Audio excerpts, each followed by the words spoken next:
You are Locked On SEC, your daily podcast on the Southeastern Conference. Part of the Locked On Podcast Network, your team every day.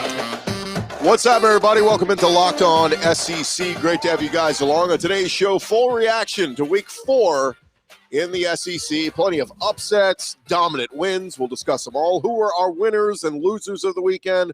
We'll get into that. And 4 weeks into the season, who from the SEC has the best chance to win the Heisman? I'm Chris Gordy. Thanks for making Locked On SEC your first listen every day. And remember, Locked On SEC is free and available on all platforms, including YouTube and LockedOnSEC.com. Plenty to get into. Let's jump into it. You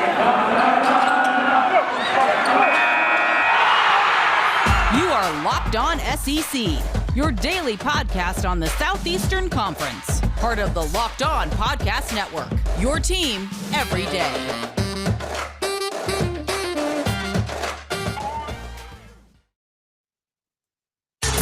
Winner. And now, your winners of the weekend. Real winners win.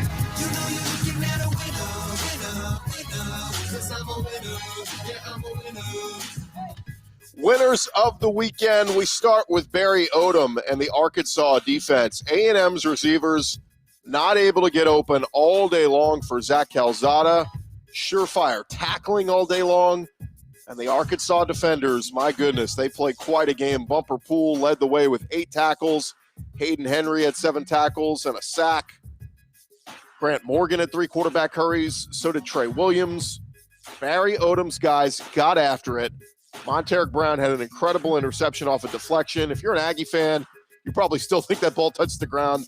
But Joe Fouché, Jalen Catalon, all those guys really played so well on the defense as A&M beat Arkansas beat A&M 20-10. Arkansas, they end their 9-game losing streak to Texas A&M. Snaps A&M's 11-game win streak overall dating back to last season.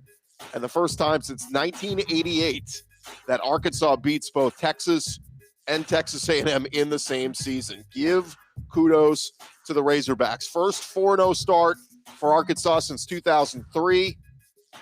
First start with all double-digit wins since 1986. Take a bow, Sam Pittman, doing an incredible job so far, but don't get too comfortable. You got a road trip to Georgia looming next. Not going to be easy, but for now, tip of the cap to the Arkansas Razorbacks. Another win of the weekend, I'm going to give it to Treylon Burks. Here's a little bit of what he sounded like this weekend. Jefferson off play action, going to throw deep, right sideline. Burks open at midfield, he's got it. Burks is going to go. Treylon down the sideline, touchdown Arkansas. 85 yards, and the Hawks strike big. Yeah, prior to this game, A&M's defense had not given up a 25-yard or more pass play all season. Treylon Burks catching an 85-yard touchdown pass in the first quarter from KJ Jefferson. He finished the day with 6 catches for 167 yards and a touchdown. The next leading receiver for Arkansas had 1 catch. So Treylon Burks, the man to go to work for the Razorbacks. And again, he was a big part of the reason for Arkansas's success. Another winner of the weekend. How about the Georgia defense? I said we're just going to permanently put them in this winner category every single week, but Georgia led this game 35-0 over Vandy after just the first quarter. I mean, my goodness, if you watch this game over the weekend, it really made you consider not renewing Vanderbilt's membership as a member of the SEC. Georgia went on to win 62-0.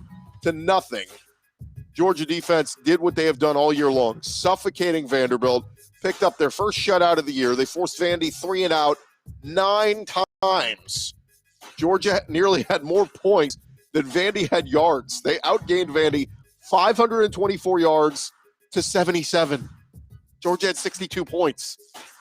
A sack by Robert Beal, interceptions by Christopher Smith and Kamari Lassiter. Vandy just looked like a high school team out there going against this Georgia defense. Georgia now leads the country in points allowed per game at just 5.8 and yards allowed per game at just 181. Kirby Smart and Dan Lanning, they are working with a monster in Athens. Can't say enough about the Georgia defense. It's sick. Another winner of the weekend, I'm going with TJ Findlay up at Auburn. My goodness, what a turn of events at Auburn. Here's a little bit of what it sounded like. Findlay flushed. He's in trouble. Gets away from the first man. Throws to the end zone. Touchdown! Touchdown, Jet Jackson! Touchdown, Auburn! What a touchdown, Auburn! Wow! Okay, first off, Auburn should have no business playing in a tight game with Georgia State. Second off, Auburn probably deserved to lose this game to Georgia State. That said, kudos to Brian Harsin for making the tough decision of benching his veteran quarterback Bonix in the second half and going with the LSU transfer TJ Findlay. He helped orchestrate a game-winning 13-play, 98-yard touchdown drive, including the 10-yard touchdown pass to Shedrick Jackson on 4th down. Also got a pick 6 there at the very end to just make it look a little bit more presentable. But it now brings up a big question. Who should Auburn start this week going on the road at LSU? After the game, Coach Harsin said they're going to have both guys come in today and work hard this week. He said, well, we're going to expect both those guys to compete for the job. We'll see if it's an actual true open competition this week and may the best man win. But, man, if it's TJ Findlay, you got to love the storyline of TJ Findlay returning to Death Valley, taking on his former team at LSU. Either way, it's a disappointment for Bonix. We'll get to him in just a little bit.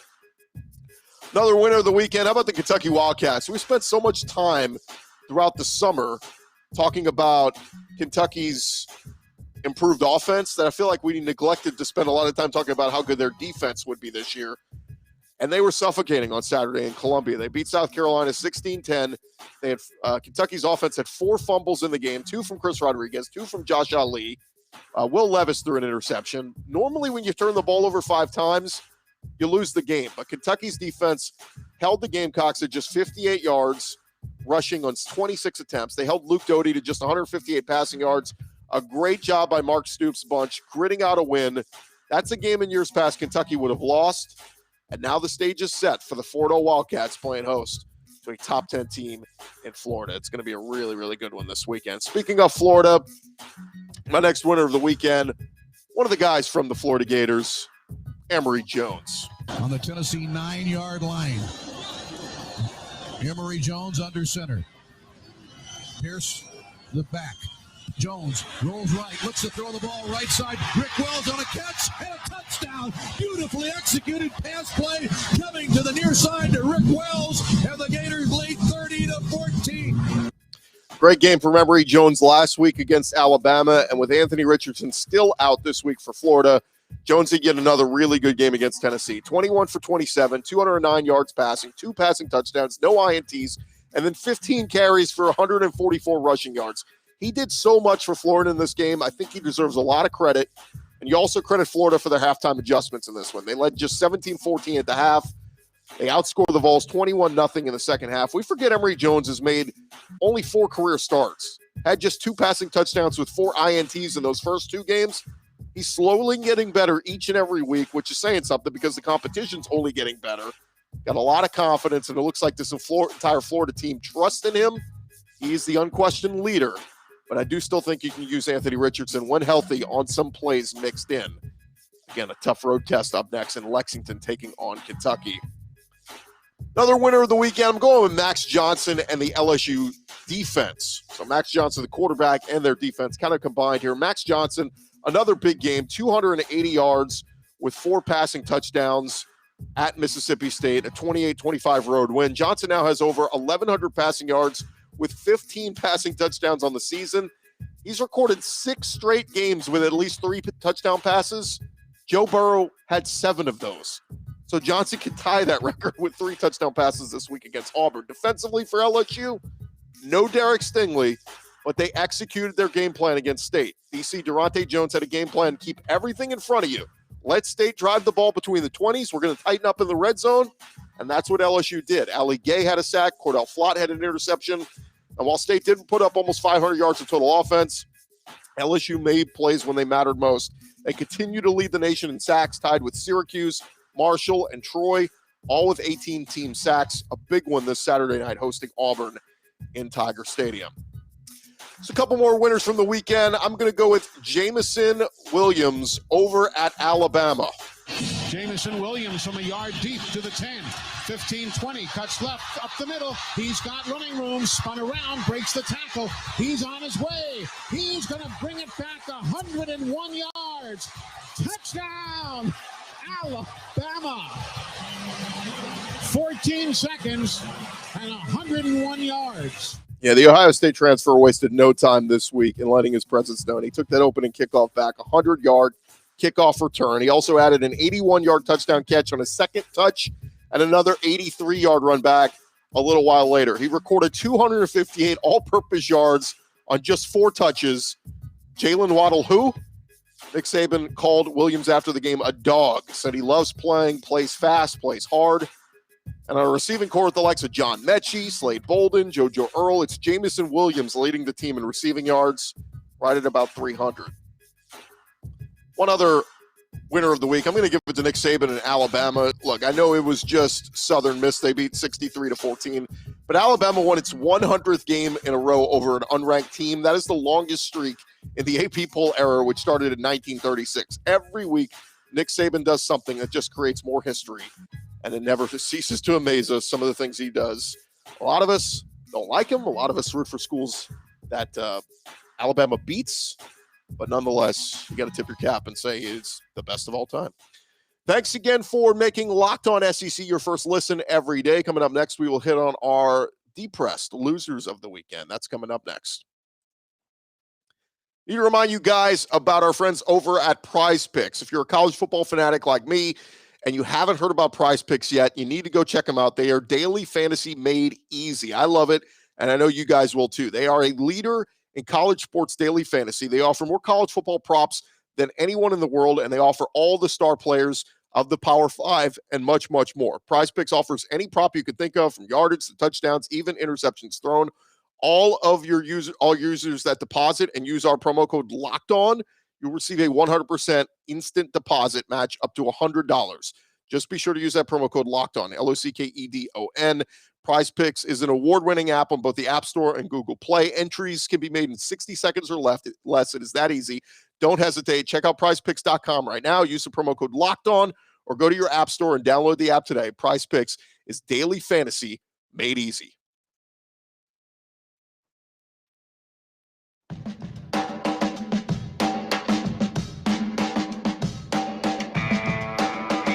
Run along here, Locked On SEC. And we did our winners of the weekend. So we always say, who impressed us and who depressed us. Hate to use the word loser because it's a little bit of a negative connotation, but let's jump into it. Who depressed us this weekend across the SEC? And I'm starting with Zach Calzada and the Texas A&M offense. Look, I said a few weeks ago when A&M survived that scare up in Colorado, when Zach Calzada took over for the injured Haynes King, a quarterback, that Calzada was going to have to improve his play. And overall, I just feel like he hasn't. Arkansas's defense got after it. They stuffed the run against the Aggies and forced Calzada to get rid of the ball. Calzada finished the day just 20 for 36 passing, only 151 passing yards, no touchdowns, and an interception. Aggie running back Isaiah Spiller, he broke off a 67-yard touchdown run at one point. It was the only touchdown on the day for the Aggies. But if you take that run away, the Aggies had 22 carries for just 54 yards. That's less than 2.5 yards a carry. Credit Barry Odom and Arkansas for making the plays. But Jimbo Fisher has got to figure out something to get Zach Calzada more comfortable and find their run game that was so dominant a year ago. That's what's so shocking with A-Shane and Spiller and those guys. Are just not able to dominate like they did a year ago. Next up in the depressed category, I'm going with Mike Elko and the Texas A&M defense. I hate to keep harping on it, but I mentioned earlier how good A&M's defense had been all year. They were not good in this one. Gave up almost 200 rushing yards to Arkansas, arm tackling or lack of tackling several times throughout this game, including on that 48-yard touchdown pass to A.J. Green. Michael Clemens and Aaron Hansford both had sacks, but in a game where K.J. Jefferson left with an injury for a stretch, Malik Hornsby came in. A&M should have used that time to really grab momentum, but they didn't.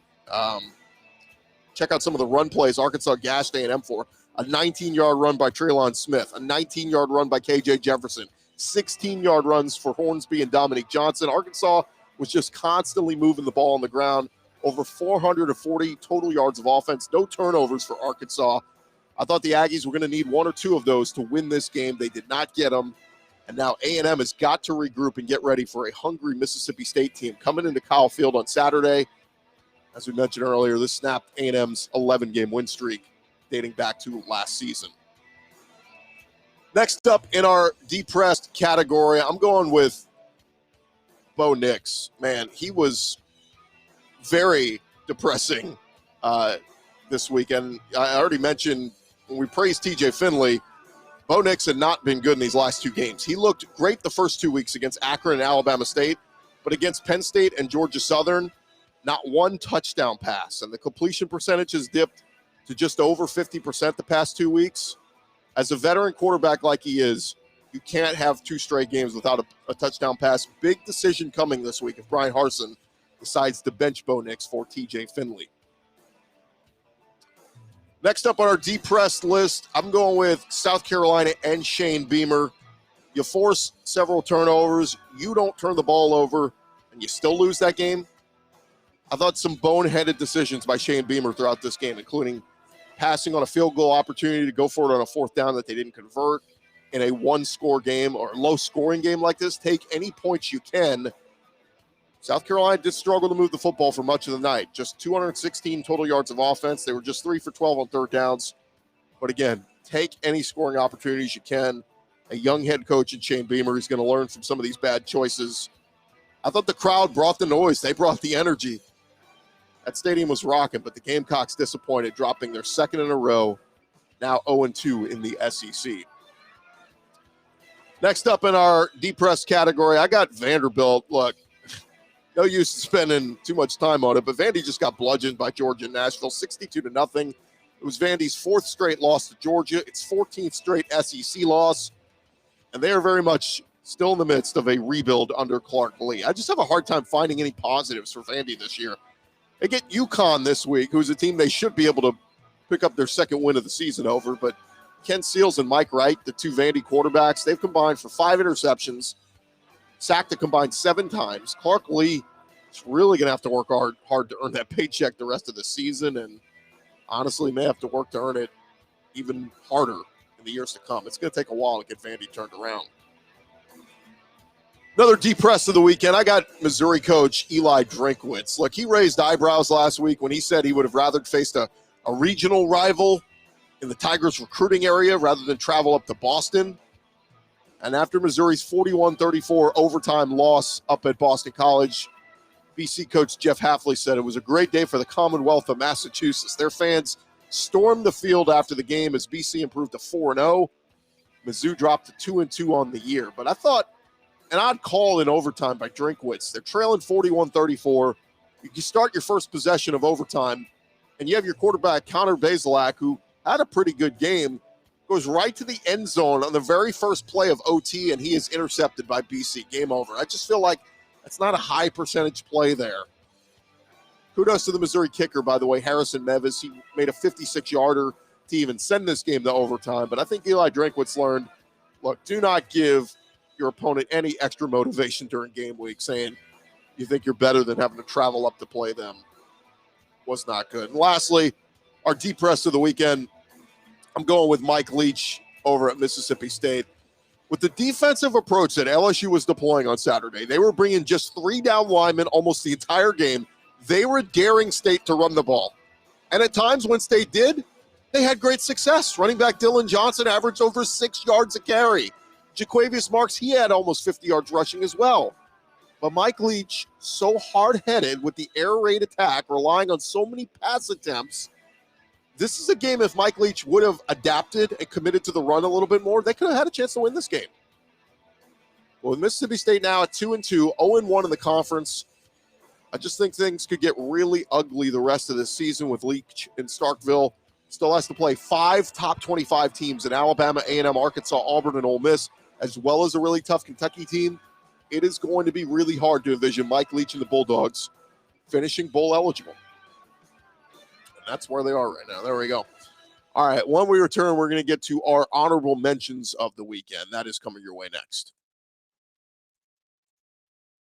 I've seen a lot of you guys out at the tailgates and out there all day long and then going into the stadium, and you're spending hours upon hours upon hours outside. And look, some areas of the South, sure, the temperature's starting to get a little bit cooler, but others, it's still pretty darn hot. And that means you're sweating a lot, and that means SweatBlock needs to be the folks to help you out. We told you about them before. They are doctor-created, doctor-recommended.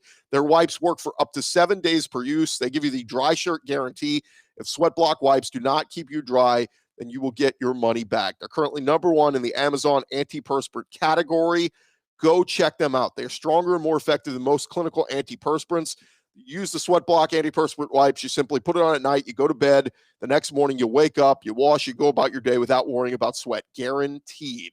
If you or someone you love is dealing with sweating in the armpit areas, go check out SweatBlock. You can get them today for 20% off at sweatblock.com. Just use the promo code LOCKEDON. You can also find them on Amazon and CVS. Get it today, 20% off, sweatblock.com. Use our promo code LOCKEDON.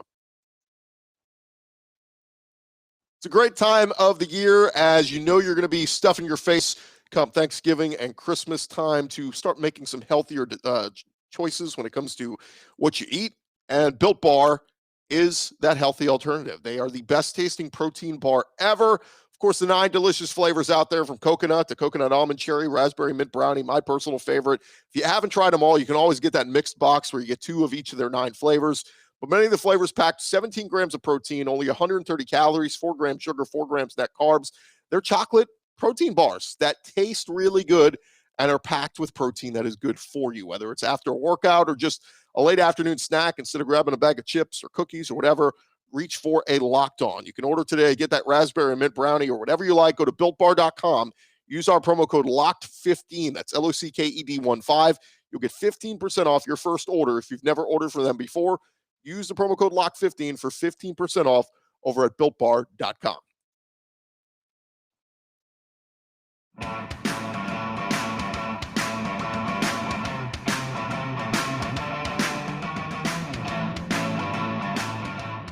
Final segment of Locked On SEC, reacting to week 4 of SEC action, and it has been jam-packed so far. So let's get to our honorable mentions of the week. We've done our deep pressed, our winners of the week. Let's get to the honorable mentions.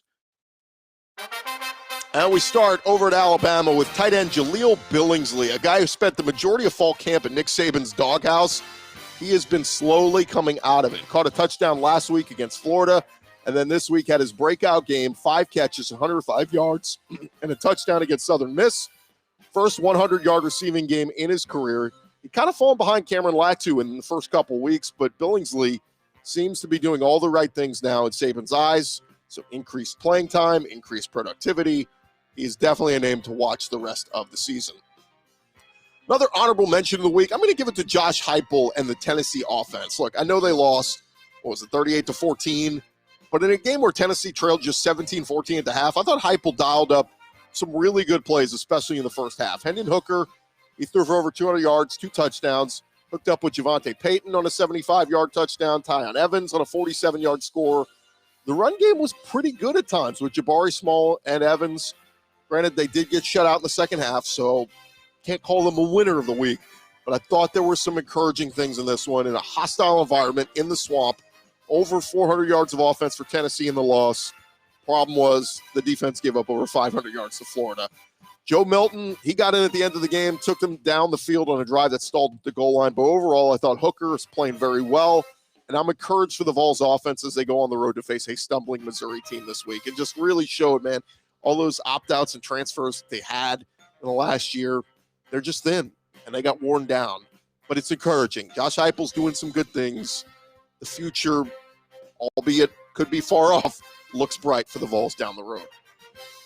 Another honorable mention of this week, probably could have put him in the winner category, Bryce Young.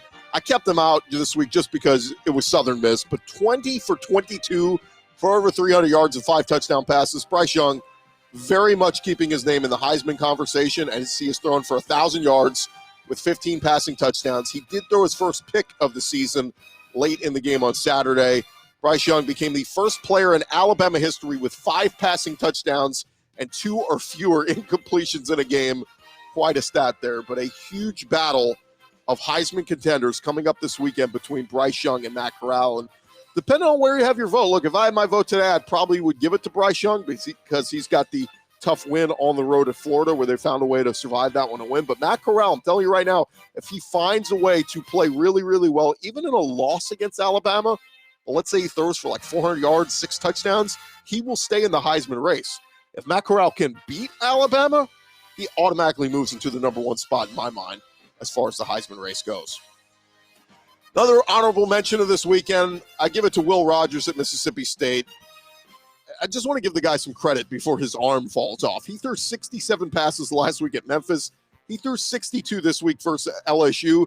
He's actually having a nice season overall. 1,400 pass yards, 11 touchdowns, only 2 interceptions.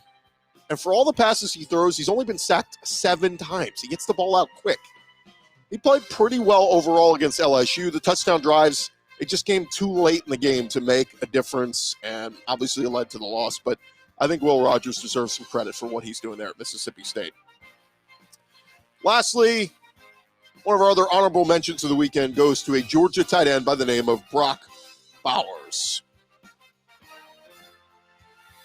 3rd and 8 from the 25. Daniels throw on target. Bowers at the 10. Tiptoes his way into the end zone. Another touchdown. Brock Bowers. He shredded a tackler at the 10, tight roped it, and got into the end zone for his 2nd score.